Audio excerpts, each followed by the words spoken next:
The Story of King Arthur and His Knights by Howard Pyle. Part 3. The Story of Sir Gawain. Here followeth the story of Sir Gawain, and of how he discovered such wonderful faithfulness unto King Arthur, who was his lord, that I do not believe that the like of such faithfulness was ever seen before. For indeed, though Sir Gawain was at times very rough and harsh in his manner, and though he was always so plain-spoken that his words hid the gentle nature that lay within him, yet, under this pride of manner, was much courtesy, and at times he was so urbane in manner and so soft of speech, that he was called by many the Knight of the Silver Tongue. So here ye shall read how his faithfulness unto King Arthur brought him such high reward, that almost any one in all the world might envy him for his great good fortune. Chapter 1st. How a white hart appeared before King Arthur, and how Sir Gawain and Gaheris, his brother, went in pursuit thereof, and of what befell them in that quest. Upon a certain time, King Arthur, together with Queen Guinevere and all of his court, were making progression through that part of his kingdom which was not very near to Camelot. At this time the king journeyed in very great state, and Queen Guinevere and her court about her, so that there were many esquires and pages, wherefore, what with knights, lords, and ladies in attendance, more than 60 of people were with the king and queen. Now it chanced that at this time the season of the year was very warm. So when the middle of the day had come, the king commanded that the number of pavilions should be spread for their accommodations, wherein that they might rest until the heat of the day had passed. So the attendants spread 3 pavilions in a pleasant glade upon the outskirts of the forest. When this had been done, the king gave command that the tables, where they were to eat their midday meal, should be spread beneath the shadow of that glade of trees, for there was a gentle wind blowing, and there was many birds singing, so that it was very pleasant to sit in the open air. Accordingly, the attendants of the court did as the king commanded, and the tables were set upon the grass beneath the shade. And the king and queen and all the lords and ladies of their court sat down to that cheerful repast. Now, whilst they sat there feasting with great contented spirit, and with much mirth and goodly talk among themselves, there came of a sudden a great outcry from the woodland that was near by. And therewith there burst forth from that cover of that leafy wilderness a very beautiful white hart pursued by a white brachet of equal beauty. And there was not a hair upon either of these animals that was not as white as milk, and each wore about their neck a collar of gold, very beautiful to behold. The hound pursued the white hart with a very great outcry and bellowing, and the hart fled in the utmost terror. In that wise they ran thrice around the table where King Arthur and his court sat at meal, and twice in that chase the hound caught the hart and pinched it on its haunch. And therewith the hart leapt away, and all they who sat there observed that there was blood at 2 paces upon its haunch where the hound had pinched it. But each time the hart escaped from the hound, and the hound followed after it with much outcry of yelling, so that King Arthur and Queen Guinevere and all their court were annoyed at the noise and the tumult that these 2 creatures made. Then the hart fled away into the forest again by another path, and the hound pursued it, and both were gone. And the baying of the hound sounded more and more distant as it ran away into the woodland. Now, ere the king and queen and the court had recovered from the astonishment at these things, there suddenly appeared at that part of the forest whence the hart and the hound emerged, a knight and lady, and the knight was of very lordly presence, and the lady was exceedingly beautiful. And the knight was clad in half armor, and the lady was clad in green, as though for the chase. And the knight rode upon a charger of dapple grey, and the lady upon a piebald palfrey. With them were 2 esquires, also clad for the chase. These, seeing the considerable company gathered here, paused as though in surprise, and whilst they stood so, there suddenly appeared another knight upon a black horse, clad in complete armor, and he seemed to be very angry. For he ran upon the half-armed knight and smote him so sorry a blow with his sword, that the first knight fell down from his horse and lay upon the ground as though dead, whereat the lady who was with him shrieked with great dolor. Then the foremost knight upon the black horse ran to the lady and catched her, and he lifted her from her palfrey and laid her across the horn of his saddle, and thereupon he rode back into the forest again. The lady screamed with such vehemence of violent outcry that it was a great pity to hear her, but the knight paid no attention to her shrieking, but bore her away by main force into the forest. Then, after he and the lady had gone, the 2 esquires came and lifted up the wounded knight upon his horse, and they also went away into the forest and were gone. All this King Arthur and his court beheld from a distance, and they were so far away they could not stay the knight upon the black horse from doing what he did to carry away that lady into the forest. nor could they bring succor to the other knight in half armor, whom they had beheld struck down in that wise. So they were very greatly grieved at what they had beheld, and knew not what to think of it. Then King Arthur said to his court, Messieurs, is there not some of you who will follow up this adventure and discover what is the significance of what we have seen, and compel that knight to tell us why he behaved as he did? Upon this, Sir Gawain said, Lord, I shall be very glad indeed to take upon me this adventure, if I have thy leave to do so. And King Arthur said, Thou hast my leave. Then Sir Gawain said, Lord, I would that thou would let me take my younger brother Gaheris with me as mine esquire in this undertaking, for he groweth apace unto manhood, and yet he hath never beheld any considerable adventure at arms. So King Arthur said, Thou hast my leave to take thy brother with thee. At this Gaheris was very glad, for he was of adventurous spirit. Wherefore the thought of going with his brother upon this quest gave him great pleasure. So they went on to the pavilion of Sir Gawain, and there Gaheris aided Sir Gawain as his esquire to don his armor. Then they rode forth upon that quest which Sir Gawain had undertaken. Now they journeyed onward for a very considerable distance, following that direction which they had seen the hart take, and when it had sped away from before the hound. And when, from time to time, they would meet some of the forest folk, they would inquire of them whether it had fled from the White Branch and the White Hart, and whether it had fled the knight and the lady, and so they followed the adventure apace. By and by, after a long pass, it being far advanced in the afternoon, they were suddenly aware of a great uproar of conflict, as of a fierce battle in progress. So they followed the sound, and after a while they came to an open meadowland with a very fair and level sward. Here they beheld two knights fighting with great vehemence of passion, and with a very deadly purpose. Then Gawain said, What is this? Let us go see. So he and Gaheris rode forward to where those two knights were engaged, and as they approached, the two knights paused their encounter and rested upon their weapons. Then Sir Gawain said, Ha, messieurs, what is it to do, and why do ye fight with such passion, one against the other in that wise? Then one of the knights said to Sir Gawain, Sir, this does not concern you. And the other said, Meddle not with us, for this is a battle of our own choosing. Messieurs, said Sir Gawain, I would be very sorry to interfere in your quarrel, but I am in pursuit of a white hart and a white brachet that came this way, and also of a knight who hath carried off a lady upon the same pass. Now, I would be greatly beholden if you would tell me if ye had seen aught of one or the other. Then the knight who had first spoken said, Sir, this is a very strange matter, for it was upon account of that very white hart and that brachet, and of the knight and the lady, that we two were just now engaged in the battle that thou didst behold.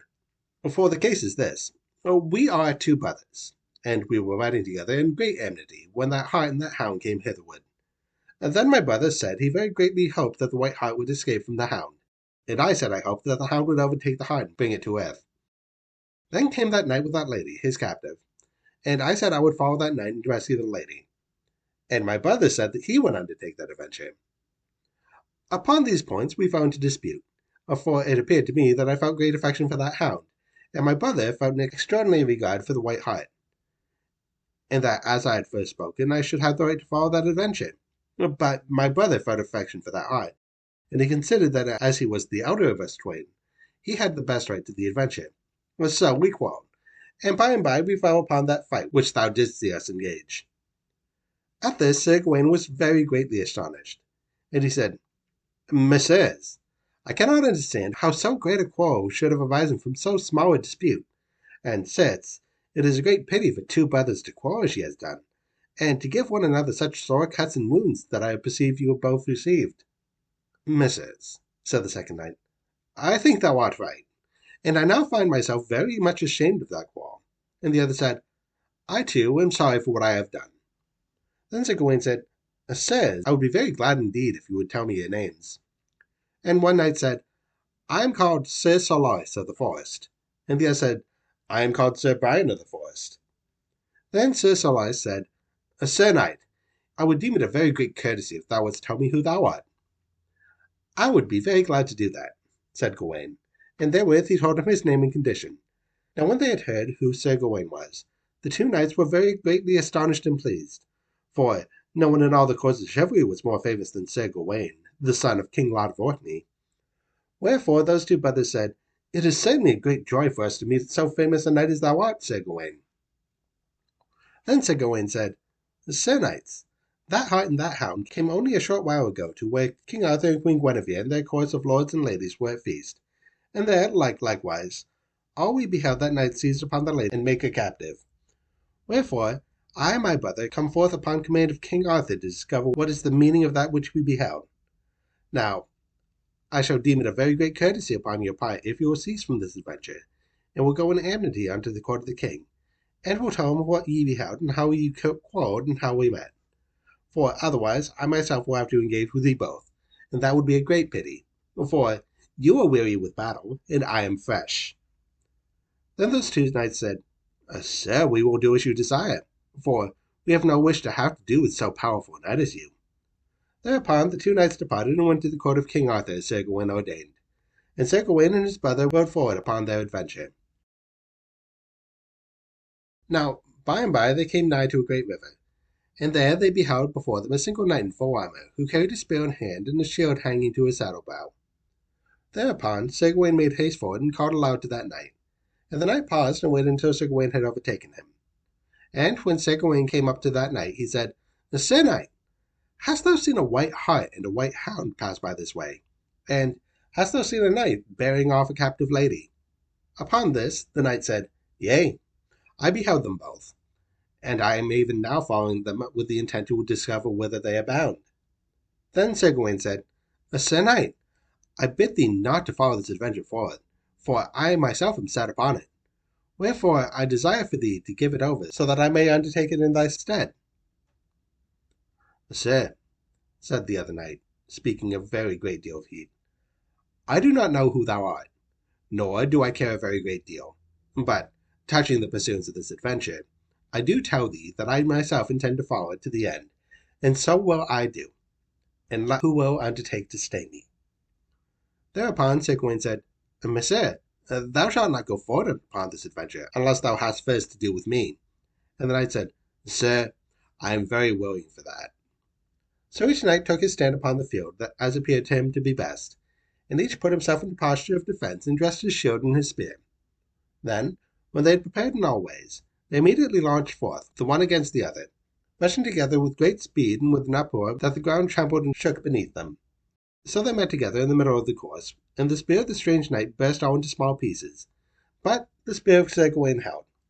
Wherefore he hurled the knight out of his saddle with such great violence that he smote the ground with a blow like an earthquake. Then Sir Gawain rode back to where his enemy was, for that knight was unable to arise, and he removed the helmet from the head of the fallen knight, and beheld that he was very young and comely. Now, when the fresh air smote upon that knight's face, he presently awoke from his swoon and came back unto his senses again. Wherefore Sir Gawain said, "Dost thou yield to me?" And the knight said, "I do so." Then Sir Gawain said, "Who art thou?" And the knight said, "I am called Sir Aladdin of the Isles." "Very well," said Sir Gawain. "Then I lay my command upon thee in this wise.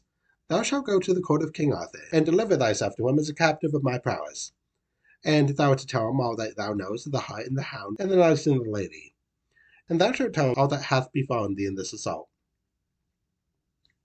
So the knight said that he would do that, and thereupon they parted, the one party going the one way, and the other party going the other way. After that, Sir Gawain and his brother Gaheris rode a considerable distance until they came by and by through a woodland into an open plain. And it was now about the time of sunset. And they beheld that in the midst of the plain there was a very stately and noble castle, with 5 towers and of very great strength. And right there they saw a sight that filled them with great sorrow, for they beheld the dead body of that white Brachet laying beside the road like any carrion. And they saw that the hound was pierced through with 3 arrows, wherefore they wished that it had been slain very violently. Now when Sir Gawain beheld the beautiful hound laying dead in that wise, he was filled with great sorrow. "What a pity it is," he cried, "that this noble hound should be slain in this wise, for I think it was the most beautiful hound that ever I saw in all my life. Here hath assuredly been the great treachery against it, for it hath been foully dealt with because of that white hart it pursued. Now, I make it my vow that if I can find that hart, I shall slay it with mine own hands, because it was in that chase that this hound met its death." After that they rode forward towards that castle, and as they drew nigh, lo, he beheld the white hart with the golden collar browsing upon the meadows before the castle. Now, as soon as the white hart had beheld those two strangers, it fled with great speed towards the castle, and it ran into the courtyard of the castle. And when Sir Gawain beheld the stag, he gave chase in pursuit of it with great speed, and Gaheris followed after his brother. So Sir Gawain pursued the white hart into the courtyard of the castle, and from thence it could not escape.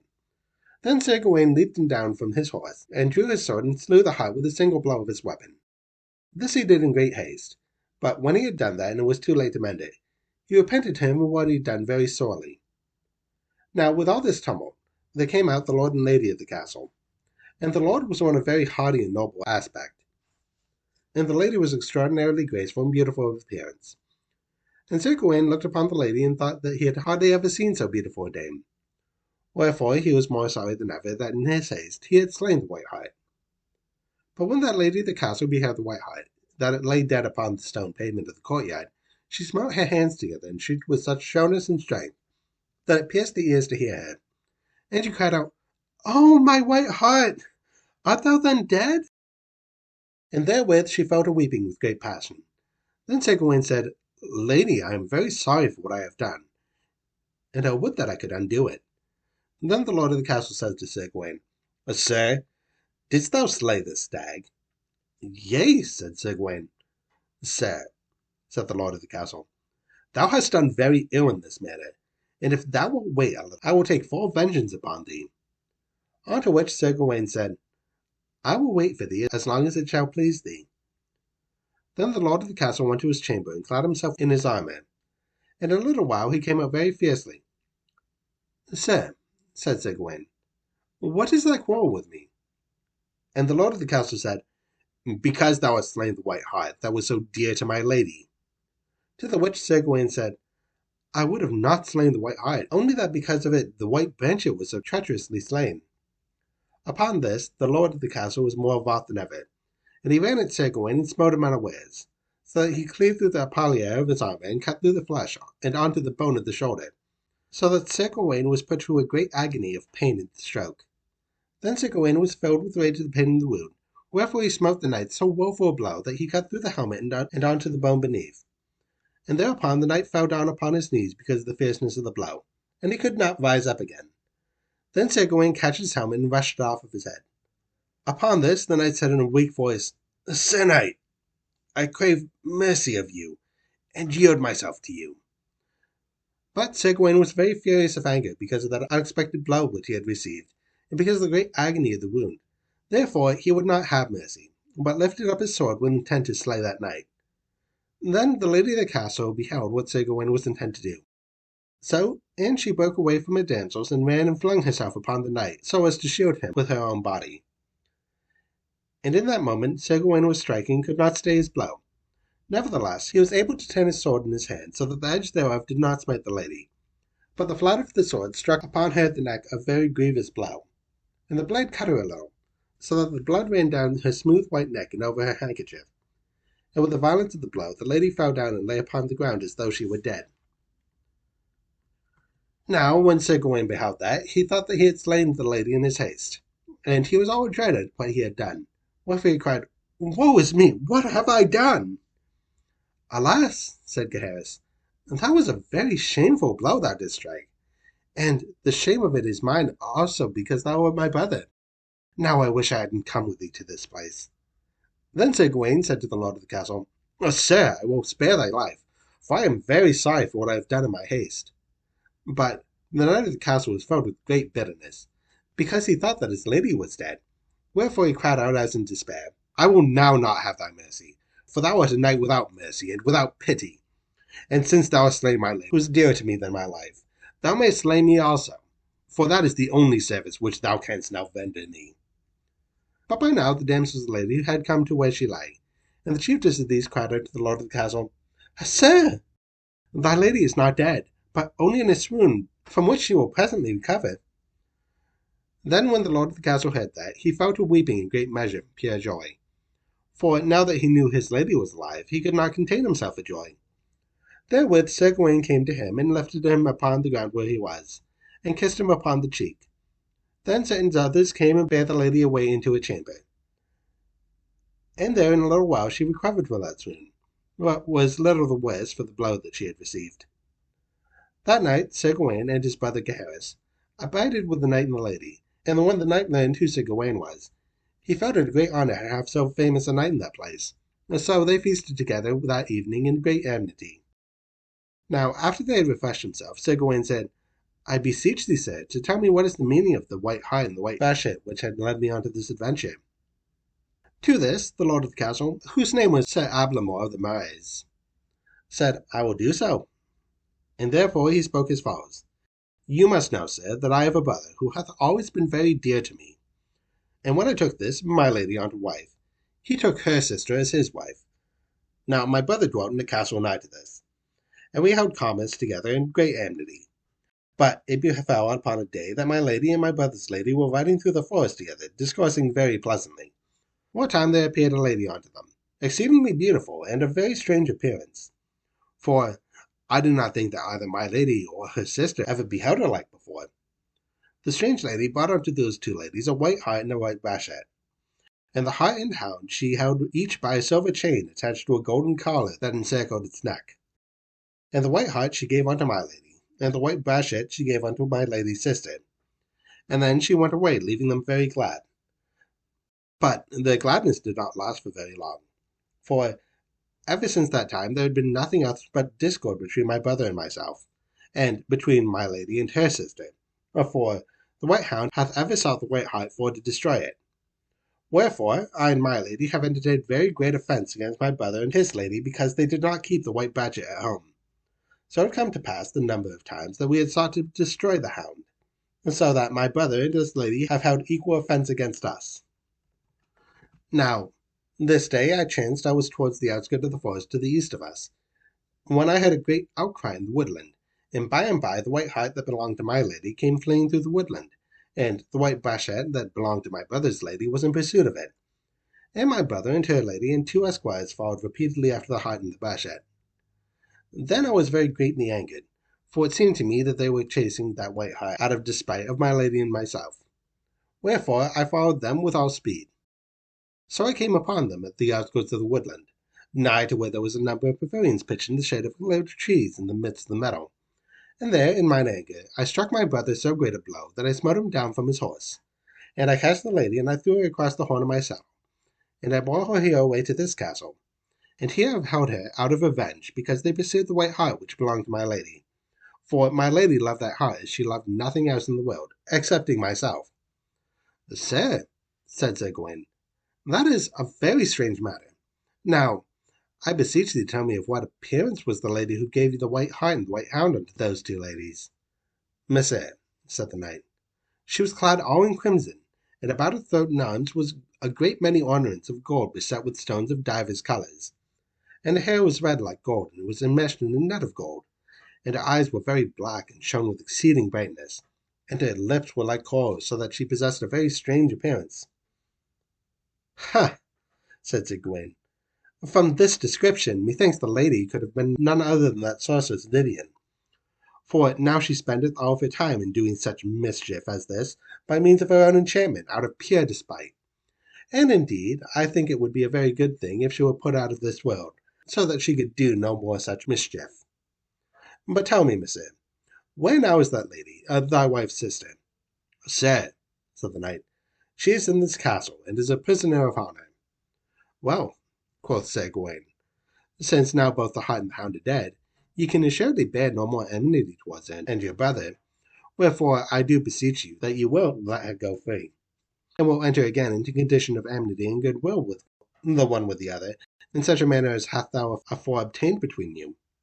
And the lord of the castle said, Sir, it shall be so.